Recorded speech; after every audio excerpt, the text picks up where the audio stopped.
Hi, people of the Philippines and people of the world. Hit the button below and you will be subscribing to the Boy Abunda Talk channel on YouTube. Let's keep talking. Kaibigan, tuloy ang usap.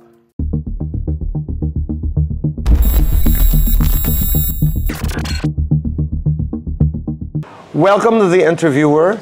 And please welcome Dr. Dennis Ngo. Hello, hello. Hi, Dennis. Hello, how are you, boy? I'm good. Ikaw? Ganun pa rin. Congratulations on the many things that are happening in your life. May bago kang programa sa radyo. Yun nga eh. Imbitahan natin ang ating mga kaibigan. Well, I come on air every afternoon dito sa Radyo sa Istrenta, Klinika sa Istrenta ang programa namin, alas 2 hanggang alas 3 ng hapon. Ang tawag po sa aming programa, ako po kasama ko ang aking partner na kaserbisyo, si Bernadette Sembrano Aguinaldo. So anong mga tinatalakay nyo, Doc? Mga sakit, bawat araw, may sakit tayong pinag-uusapan. Plus, meron kami isang segment, meron kaming terminolohiya na ginagamit, ang tawag namin med-dictionaryo. Para sa tao, para minsan yung isang salita, akala natin, tamang alam natin, pala iba ang ibig sabihin. Sabihin natin, pag sinabi natin flatulence, ang akala na ibang tao, palautot, hangin. Ito ay ibig sabihin parang bloated ka, may kabag ang ibig sabihin. Yun ang tamang ibig sabihin ng flatulence. Kaya nga, marami tayong ibang mga salita, akala natin ganito na lang, simple. Pag sinabi kong stroke, ano ba ang pumapasok sa utak ng tao?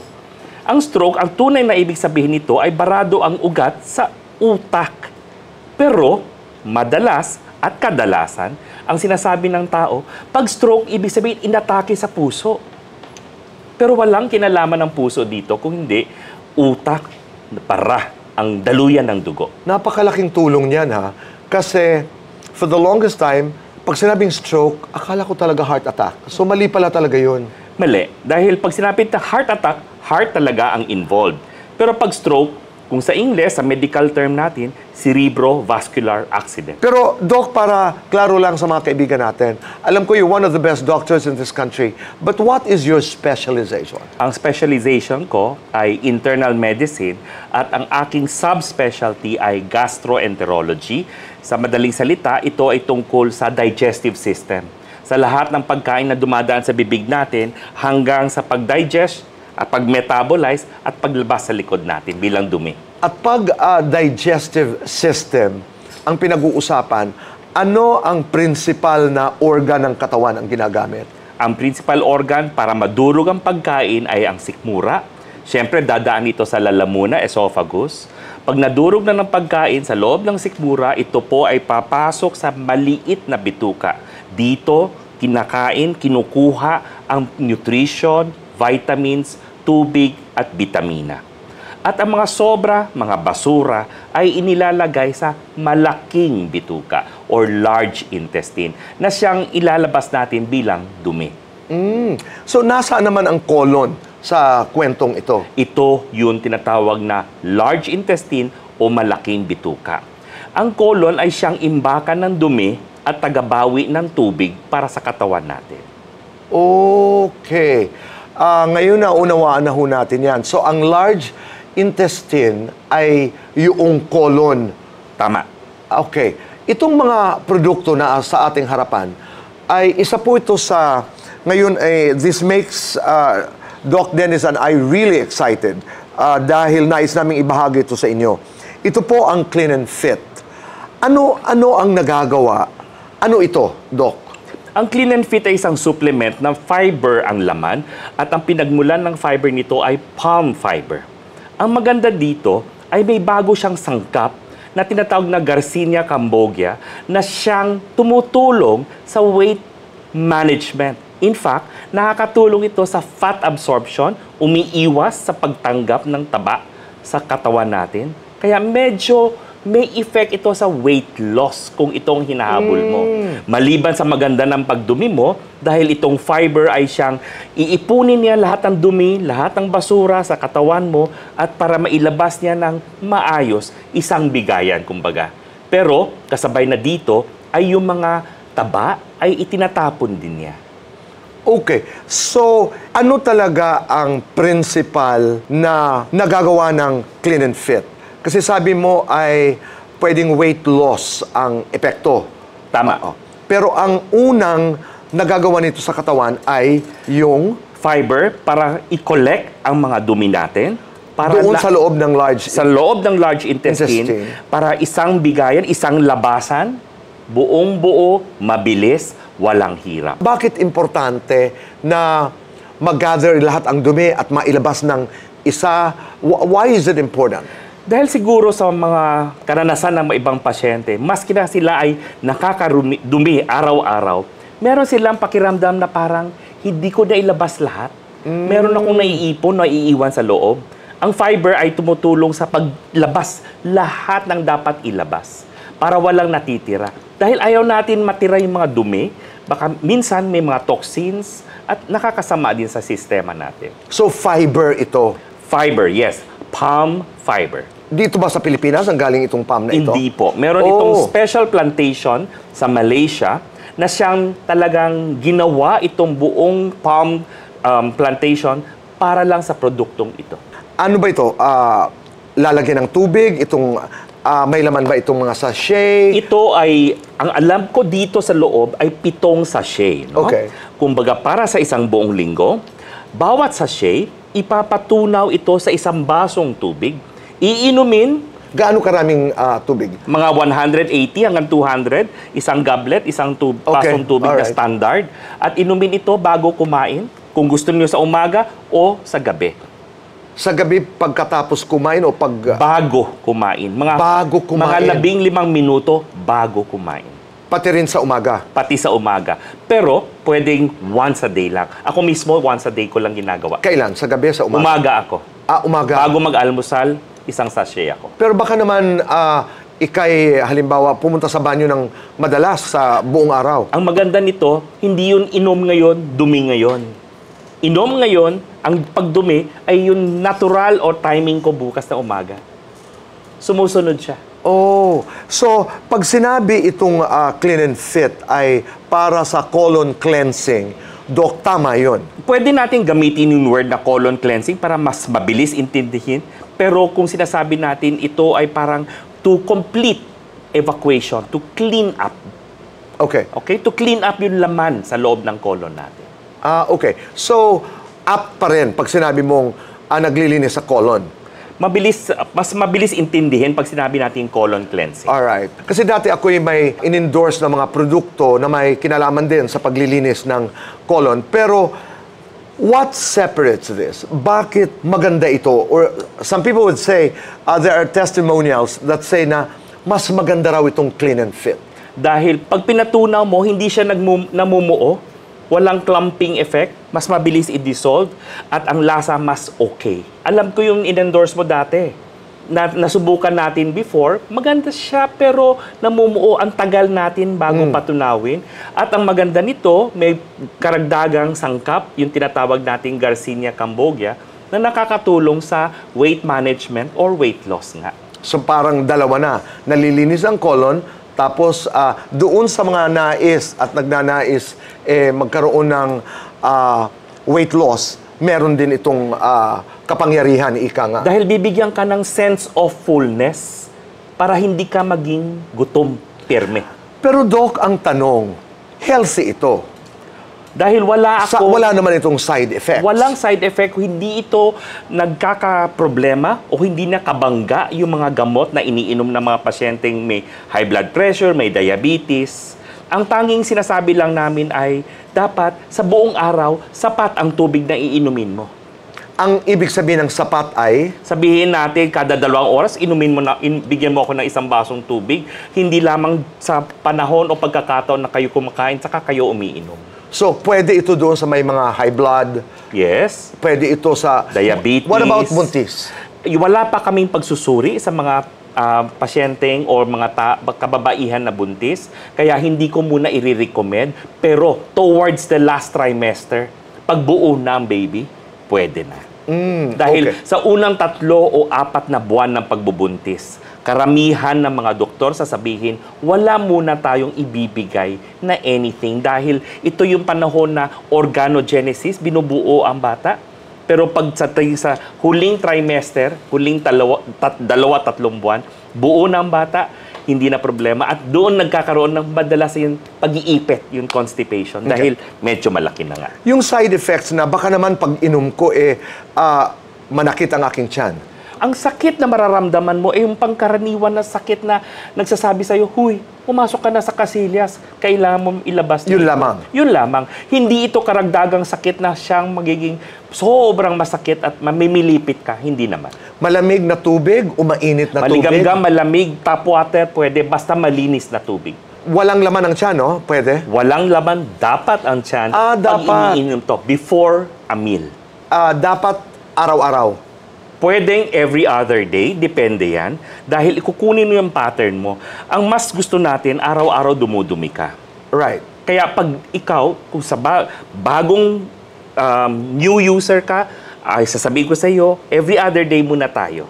Then, pag hindi mo nakuha yung pattern na daily, na mabilis paglabas ng dumi, gamitin mo everyday. Total, ang isang kahon ay may 7 sachet, pwede po ito sa buong linggo. Halimbawa, regular naman ang bowel movement mo. Kailangan pa ba itong clean and fit? Pwedeng itong makatulong dahil maaaring hindi lahat ng dumi na dapat mong ilabas ay nailalabas mo. Nako, may natutunan na naman po tayo. Maraming salamat. Ayan po, pag kayo'y nag-take ng clean and fit araw-araw or every 2 days or X number of times a week, ay ito naman ang pinag-uusapan natin ay ang pangkalahatang kalusugan. Yes. Na kailangan talaga natin ngayon, Doc, hindi ba?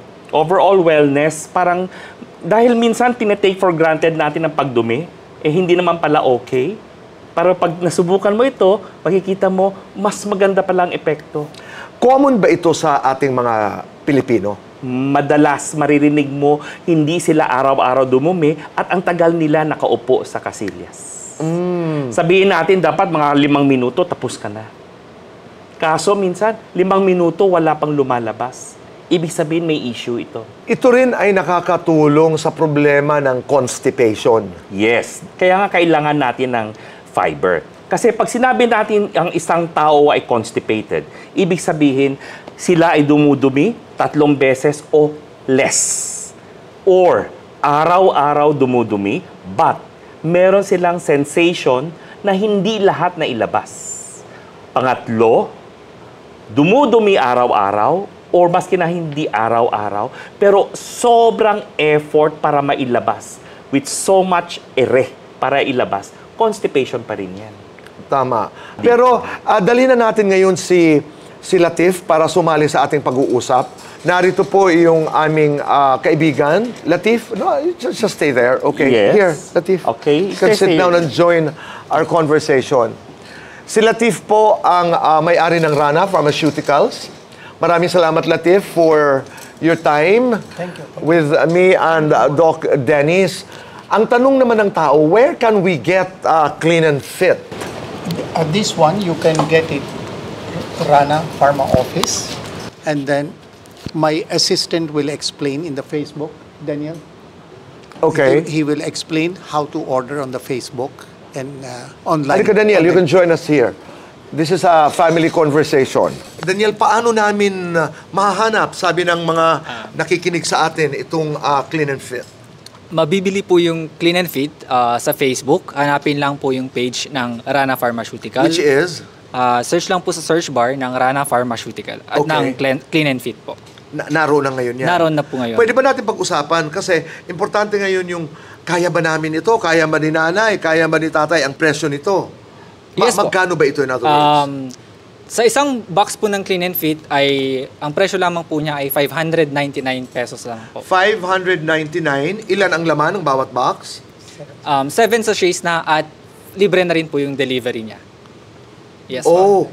dito sa Metro Manila o sa buong Pilipinas? Buong Pilipinas na po yan, Tito Wow! Boy. Yes po, Tito Boy. Oo, so libre ang delivery kahit nasa ang ka man dito sa Pilipinas? Yes po. Yes po. Okay, so 599. Pero kung kayo malapit dito sa Quezon City, sa kinaroroonan ng opisina ng Rana, dumalaw ho kayo dito. Oh, yes. Definitely. Iba-ibang mga feedback ng mga gumagamit nito. Ano?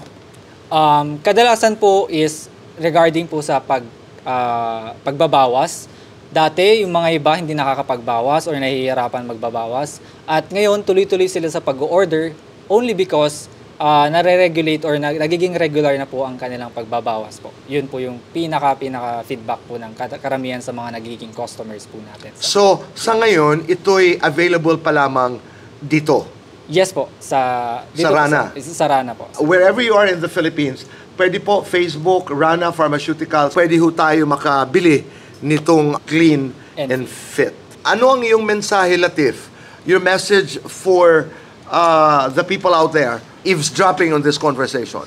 I would only say that one, please always get proper product which is FDA registered product and check all the ingredients properly, and no matter whatever you're buying, buy quality product.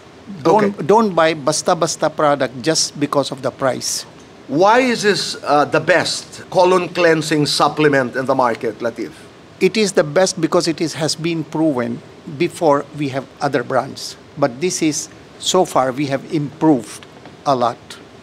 And then this is from Malaysia, and Malaysia palm fiber is the best in the whole world. It's all herbal, and anybody can check all around this Alpha Active producing this one.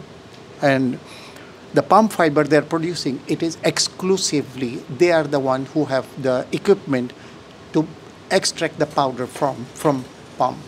At napakasarap po. Napakasarap inumin. Di ba, Dennis? Yes, masarap siya. This time talagang, dahil marami tayong karanasan sa dating produkto or ibang produkto, isa sa mga compliance problem natin ay yung lasa ng pag-inom. May lasang gamot, di ba? May lasang gamot, may sabit, or sabihin natin, ang hirap patunawin sa baso. Pero ito talagang mas mabilis. Talagang makikita mo, magiging liquefied lahat at very effective. Imbitahan mo ang ating mga kababayan, go ahead, na gumamit ng Clean and Fit. Saan man tayo sa Pilipinas, pwede na po tayong mag-order ng Clean and Fit. I-search lamang po ang Rana Pharmaceutical sa Facebook, mag-message, or pwede din po kayong pumunta sa aming website sa ranapharmaceutical.com. Hanapin lamang po yung product na Clean and Fit. Yun lang po. Maraming salamat. Ibig sabihin, Doc Dennis, to close this ay, again, katulad ng ibinigay nilang suporta sa marami nating mga collaborations in the past. Let's thank our clients, our friends out there. Maraming salamat sa tulong nyo sa amin. Dati may mga palm fiber tayong nilabas. This time, ang palm fiber natin ay meron sa bagong sangkap, yung Garcinia cambogia. Maliban sa maganda pagdumi nyo dito, meron pong epekto ito sa weight loss or weight management. Kaya maliban sa magandang pagdumi mo, meron pa itong kinalaman sa pag-adjust ng timbang nyo. Kaya subukan natin, ito ay isang sachet na ipapatunaw sa isang basong tubig, iniinom isang beses maghapon bago mag-almusal. Maraming salamat. Latif, salamat. Thank you. At salamat po sa inyo dahil nalaman ho natin at na-confirm at mas lalo ho natin napatunayan, lalo na, Dennis, noong kapanahonan ng pandemic, ang kalusugan ho talaga ay tunay na kayamanan. Kaya isa sa pangangalaga ho natin sa ating mga katawan ay paggamit ng mga, sabi nga ni Latif, ay quality products. Tama. To everybody, me, Boy, and Dr. Dennis, we are together in Rana since 2016, and we never received any complaint regarding our any product. So rest assured, this product is also very qualified and very quality product. Okay. And thank you for Boy and thank you for Doc Dennis to be with Rana for so long already. And we will go, as I used to say kay Boy, habang buhay, we will be together. Masaya ho kami dito sa Rana. Kaya maraming salamat po sa inyong suporta sa Rana, sa iba't ibang mga supplements, iba't ibang produkto na nanggagaling po sa Rana. Dahil ito'y tunay na nasa puso ng Rana ang kapakanan, ang kalusugan, ang kaligayahan, importante yun ng pamilyang Pilipino. At ang ating mga kababayan na nasa abroad, sabihin nyo rin sa inyong mga kaibigan dahil napakaganda po ng Clean and Fit. Maraming salamat, goodbye for now, and God bless us all. Hi people of the Philippines and people of the world. Hit the button below and you will be subscribing to the Boy Abunda Talk channel on YouTube. Let's keep talking. Kaibigan, tuloy ang usap.